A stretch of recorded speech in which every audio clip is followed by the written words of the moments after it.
Ahora viene un tema que puede resultar bastante denso, pero que me interesa que lo conozcan porque les va a ayudar bastante por lo que comentábamos antes, que es tener cierta capacidad de poder saber con qué lenguaje puedo proponer para desarrollar algún proyecto particular, ya que hay mucha cantidad que se utilizan actualmente.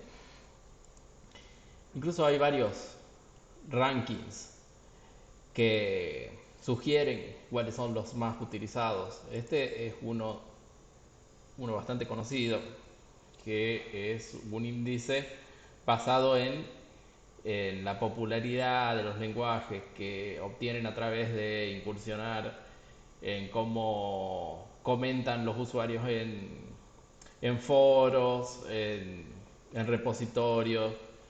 Va mostrando por ahí la evolución popular que tienen los lenguajes en la actualidad. Fíjense que a veces la lista puede ser eh, inesperada. Por ejemplo, C y C++, que diríamos, bueno, ya ni deberían figurar en la lista, tienen una incidencia bastante alta todavía. E incluso hay lenguajes que hace tiempo ya son considerados obsoletos, como por ejemplo Fortran o COBOL. Tienen todavía participación en este ranking. Hay, así también como este, otros rankings para poder elegir lenguajes en base a, por ejemplo, cómo pagan a los desarrolladores por desarrollar ese lenguaje.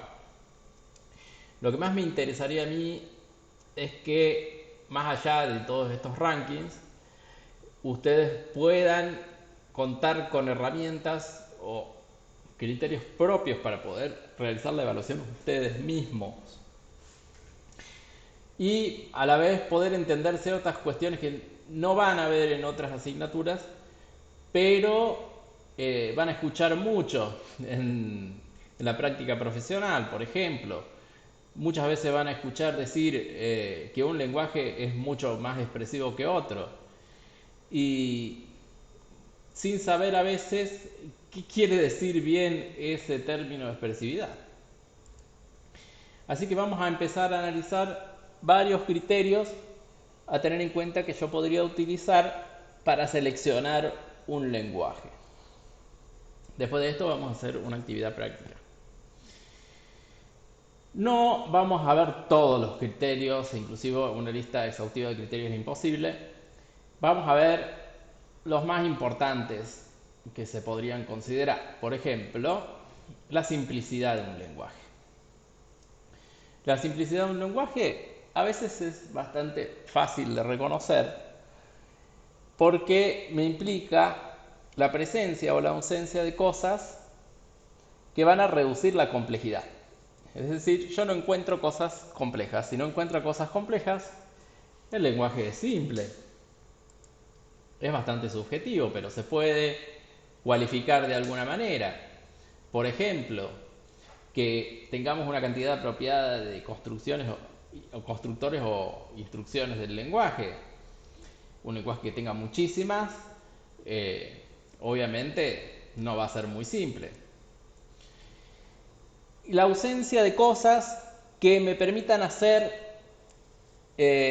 determinado cómputo de más de una manera. Por ejemplo, los punteros para acceder a las variables. Hay lenguajes que incluso han anulado los punteros, aunque siguen estando implícitamente adentro. Pero esto quiere decir que es una característica que para ustedes obviamente es bastante compleja y que algunos han logrado eliminar. Por lo tanto, los que no tengan van a ser mucho más simples que otros. También lo que puede reducir la complejidad es la presencia de lo que se llama, la ausencia, mejor dicho, de lo que se llama sobrecargas. Quiere decir que yo a ciertas instrucciones o constructores del lenguaje, le puedo asignar diferentes maneras de actuar de acuerdo a donde se encuentren. Entonces vamos a tener un operador, por ejemplo, que puede hacer una cosa si está en un lado o otra cosa en la otra. Y yo tengo que recordar eso y tenerlo en cuenta a la hora de utilizarlo. Por ejemplo, el más, que a veces se utiliza normalmente para sumar cualquier tipo de número, pero si aparece con cadenas, por ejemplo, es la concatenación de cadenas. Aparte puedo extender la funcionalidad del más para que me sume cosas, que me sume dos arreglos, por ejemplo. Cuanto más pueda hacer esas cosas, más complejo va a quedar el programa. Por ejemplo, vamos a ver un caso simple de la característica multiplicidad de características, que está presente en C y C++. Por ejemplo, si yo quiero incrementar una variable, tengo muchísimas formas de hacerlo. Y a veces llegan a ser incluso un poco confusas. Por ejemplo, por las dos últimas, en realidad incrementan la variable, pero tienen distinto significado de acuerdo al contexto en el que nos encontremos. Otra característica que fue importante en un momento, actualmente no se suele cuestionar mucho, se denomina ortogonalidad. La ortogonalidad en un lenguaje de programación es valiosa hasta cierto punto.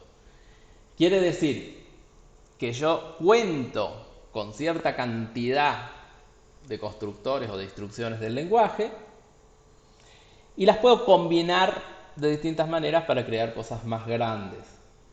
Pero no todas las combinaciones son posibles. Sí, por eso mismo, una falta de ortogonalidad implicaría que yo no las podría combinar de muchas maneras. Implicaría que la tengo que combinar de muy pocas maneras, lo cual me tendría que aprender prácticamente las formas de combinarlas. Esto me produciría muchísimas excepciones a las reglas. Un lenguaje de este tipo sería bastante restringido. Por otro lado, una elevada ortogonalidad me permite combinar todo con todo. Todo con todo ya demostró la experiencia que no es una buena idea. Ya vamos a ver por qué con otro ejemplo en C. Por lo tanto, un buen lenguaje, hablando de ortogonalidad, tendría que tener una ortogonalidad apropiada, digámosle intermedia. Ni nada, ni mucho. Por ejemplo, consideremos C, que es medianamente, podríamos considerar que tiene una ortogonalidad apropiada. Veamos, tenemos tres cosas acá. Tenemos el constructor de los enteros para poder hacer arreglos y para poder hacer punteros. En C yo puedo combinar estas tres cosas sin ningún problema. Puedo tener un arreglo de enteros y un un entero puntero. Entonces hasta ahí tengo ortogonalidad completa. Hagámoslo con las cadenas. Las cadenas como las suelen representar ustedes. Puedo tener arreglos de cadenas y puedo tener un puntero a una cadena. Por lo tanto, una cadena es ortogonal con arreglo y puntero. Hasta ahí tenemos ortogonalidad completa. Pero no todo es ortogonal en C. Por ejemplo, un while. Yo no puedo realizar arreglos de while ni punteros de while. Es más, sería difícil encontrarles un sentido. Entonces, tengo que concluir que C no es ortogonal con todo. Hay cosas a las que yo no le puedo aplicar punteros ni le puedo aplicar arreglos. Esas vendrían a ser las excepciones. Pero hay un balance entre que puedo aplicarle y lo que no. Lenguajes que han logrado una ortogonalidad máxima han fracasado justamente porque no se les puede encontrar sentido a algunas combinaciones, como esa que les comentaba. Vamos a ver expresividad, que se suele usar mucho esta palabra, pero por ahí no se tiene una conciencia plena de a qué se refiere. En un lenguaje de programación es la capacidad que tiene para permitirme a mí expresar los cómputos lo más naturalmente posible para mí, evitando situaciones que son antinaturales, que son intrincadas. Por ejemplo, un lenguaje que tiene una elevada expresividad es SQL.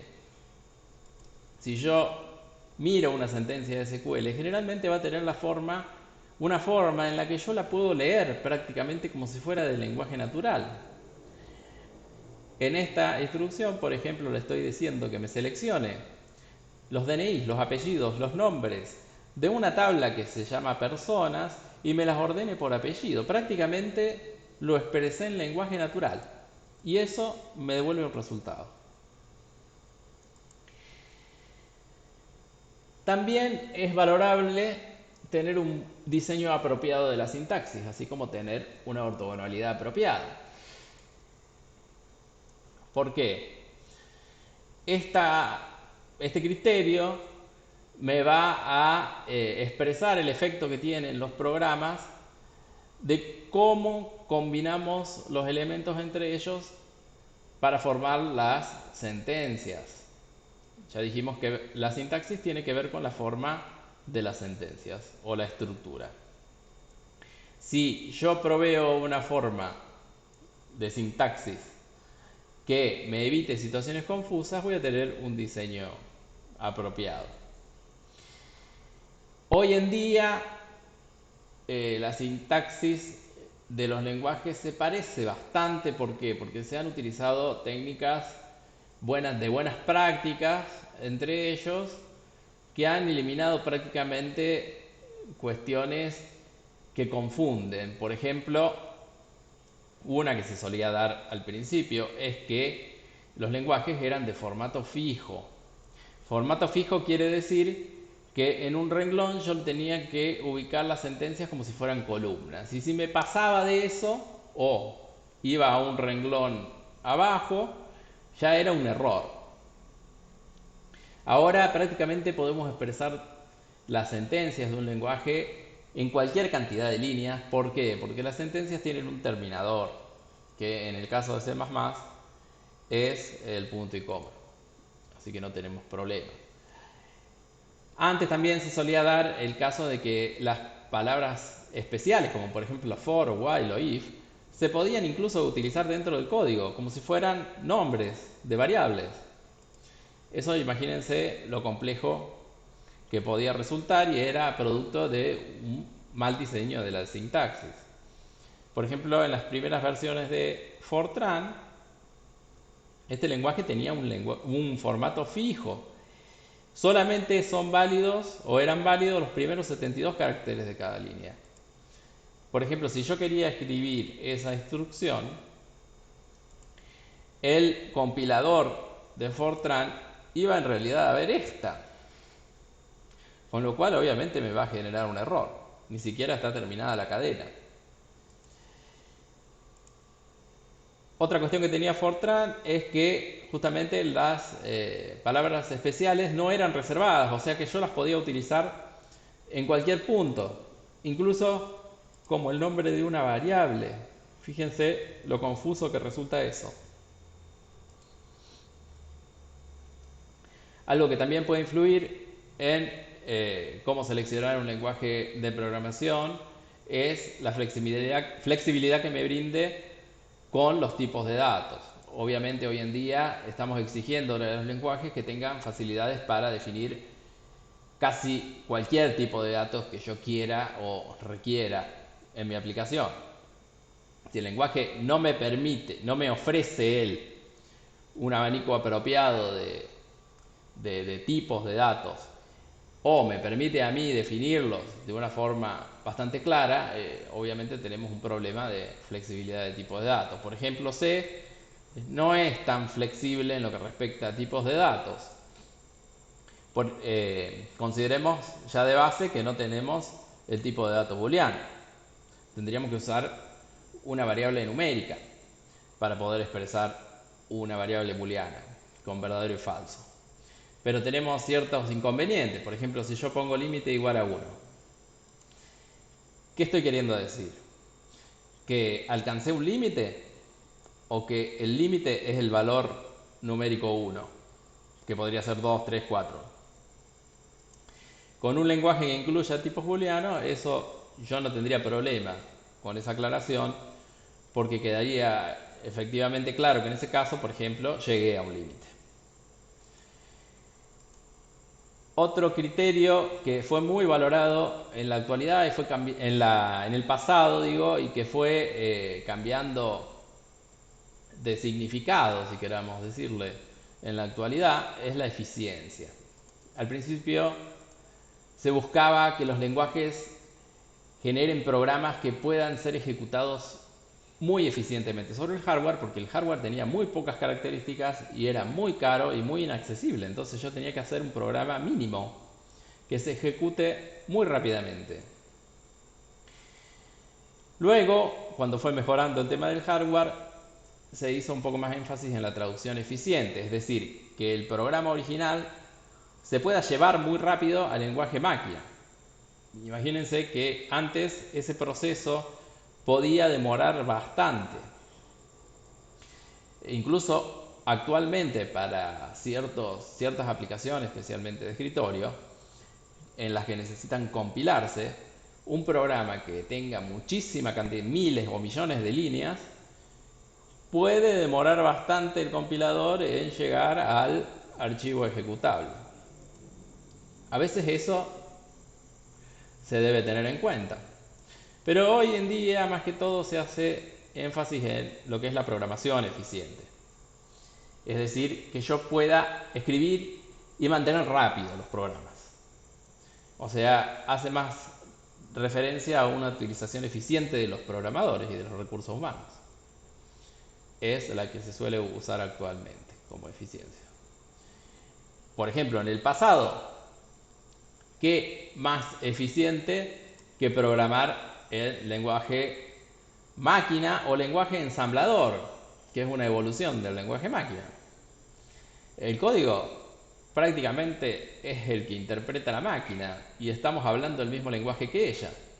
Por lo tanto, la podemos programar de una forma extremadamente eficiente, pero luego, si queremos compartir este código o queremos mejorarlo o modificarlo, tenemos una traba importante que es volver a ver cómo estaba hecho.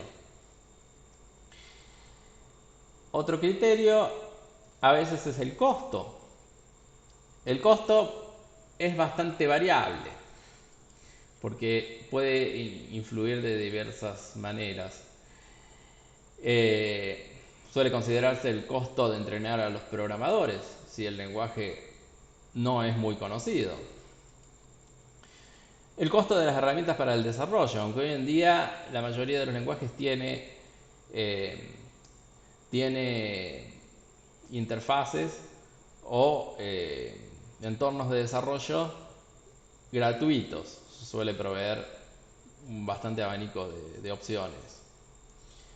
También a veces tiene que ver el costo del sistema de implementación, es decir, cuánto cuesta la computadora o el sistema para el cual yo voy a programar. Si es muy restrictivo el costo, eso me va a implicar o influir de alguna manera en el costo del lenguaje. Y el costo de mantener a los programas, es decir, de que una vez que está implementado, realizar correcciones y agregar nuevas funcionalidades. Eso también tiene que ver con los recursos humanos. Si un lenguaje es muy complejo, obviamente el costo va a ser mayor, el costo del mantenimiento. Consideremos una situación, por ejemplo, para desarrollar una aplicación en iOS de Apple. En otros lenguajes o en otros ámbitos no tendríamos muchas dudas que podríamos encontrar eh, casi todo gratuito. Pero en este caso habría que considerarlo. ¿Por qué?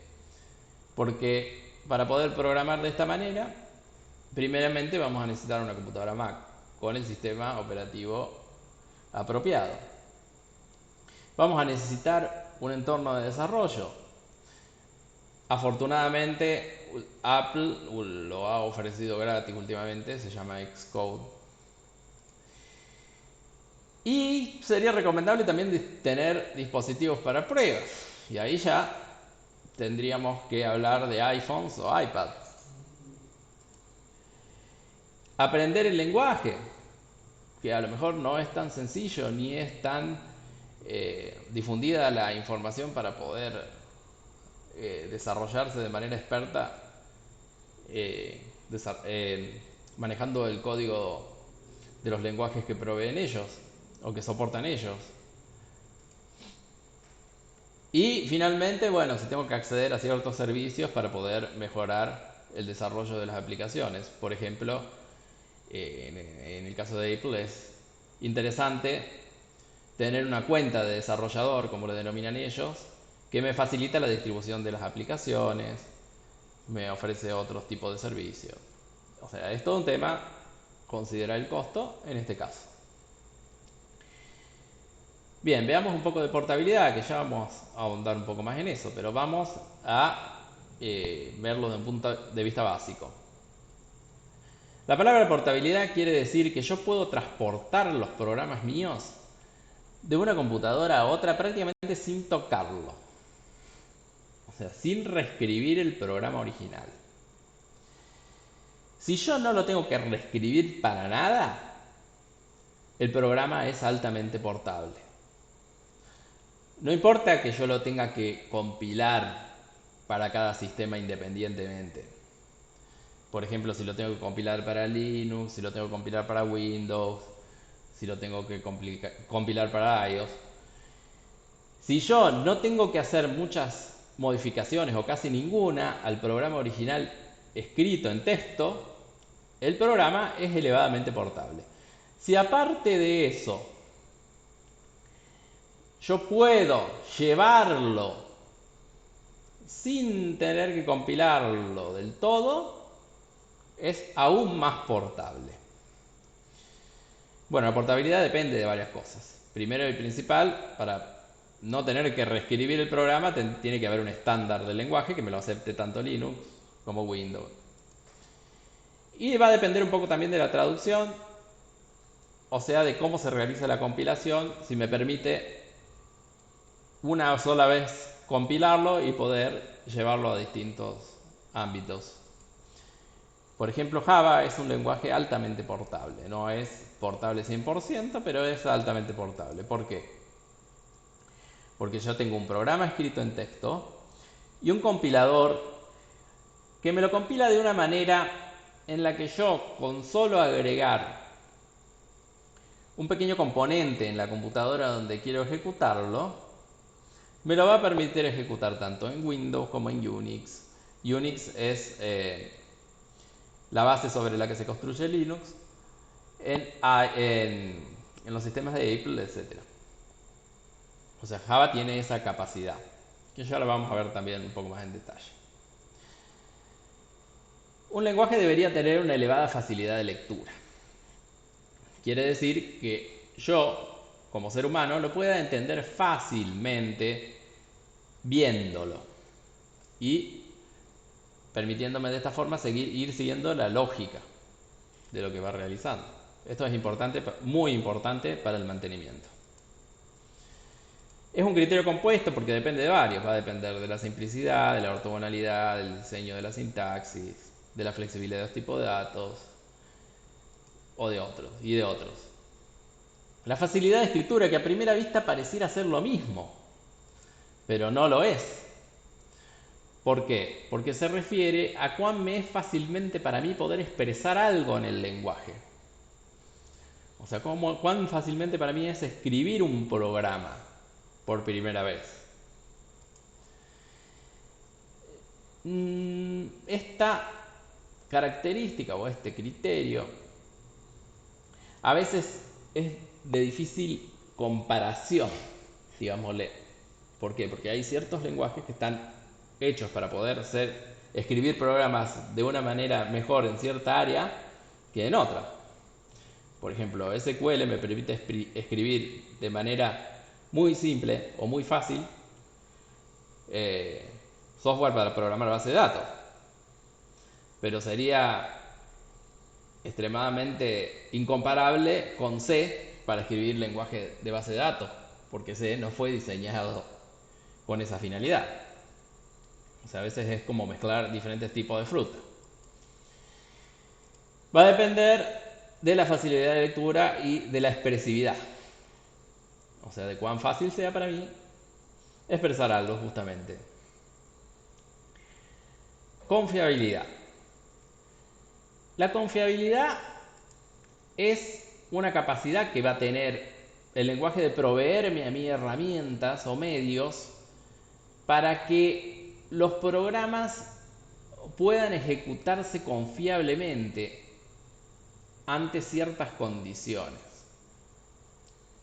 Esas condiciones normalmente las vamos a conocer como errores o excepciones.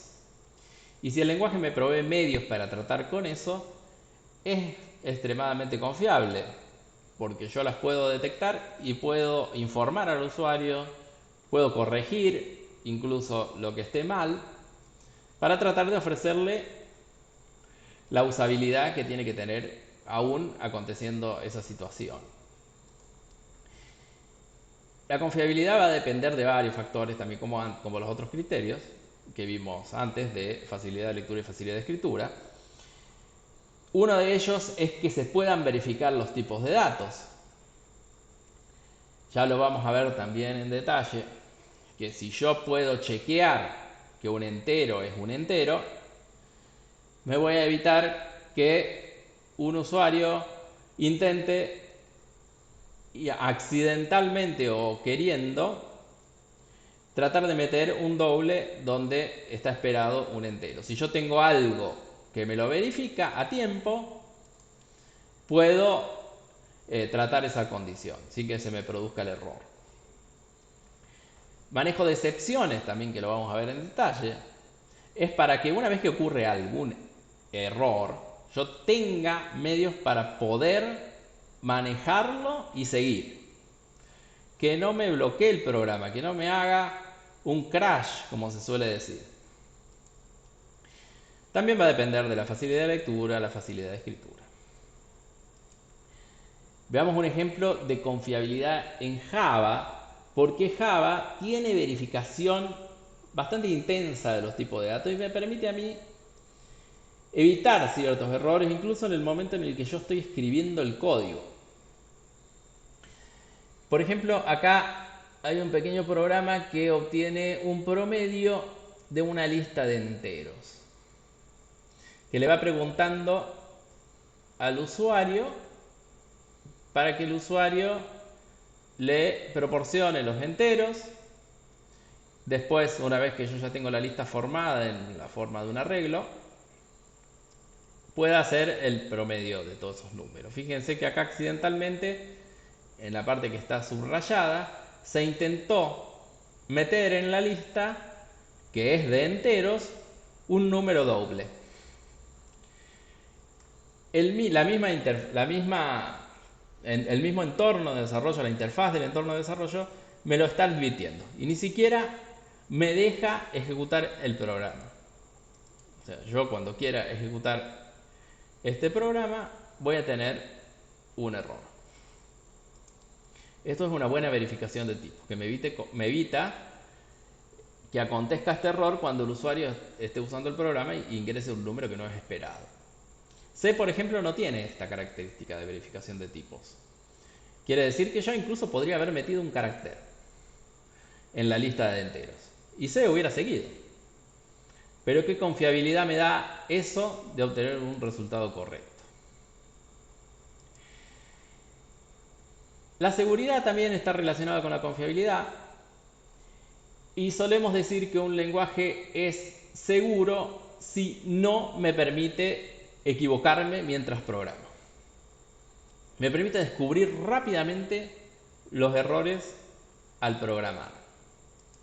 Obviamente va a depender de la confiabilidad, porque la verificación de tipo ya me está desalentando un error. Fíjense, por el contrario, un lenguaje que a mí no me desalienta tanto encontrar los errores, que es JavaScript. Se suele decir que este tipo de lenguajes no es seguro. JavaScript es un lenguaje diseñado para la web y suele estar incorporado o embebido en una página que puede estar escrita en HTML, como es el caso este. Este sería el programa de JavaScript que vamos a usar de ejemplo. Tiene tres variables, ABC, y yo quiero meter en la página un cálculo que me diga cuál es la suma de las tres variables. Fíjense que acá en este caso no hay ningún problema y yo tendría el resultado esperado. 1 más 2 más 3, 6. Ahora supongamos que yo, entre la declaración de las variables iniciales y donde lo quiero mostrar al resultado, tengo un montón de código en el que accidentalmente uso una de las variables para almacenar en este caso un texto, que ahí dice hola. Como este lenguaje no tiene verificación de tipos, no es confiable, no me desalienta a programar sin errores, no me alienta, mejor dicho, a programar sin errores, a veces es medio confuso. Yo no me voy a dar cuenta del error. Y él va a seguir trabajando como si nada ocurriera. ¿Por qué? En ese caso me va a mostrar eso, me va a mostrar la concatenación de los valores de las distintas variables. La palabra hola de A más el 2 que hay en la B y el 3 que hay en la C. Eso está correcto para el lenguaje, pero para mí no. Bueno, para finalizar les dejo, que pueden ver en la presentación también, un resumen de todos estos criterios que lo vamos a usar para la primera actividad práctica. Y lo que me parece destacable de este cuadro, que es una idea de cómo darse cuenta, con algunas preguntas que nos podemos hacer para darnos cuenta de cuándo un lenguaje cumple bastante con el criterio o es pobre de acuerdo al criterio. Ahí estaría para todos los criterios que mencioné anteriormente.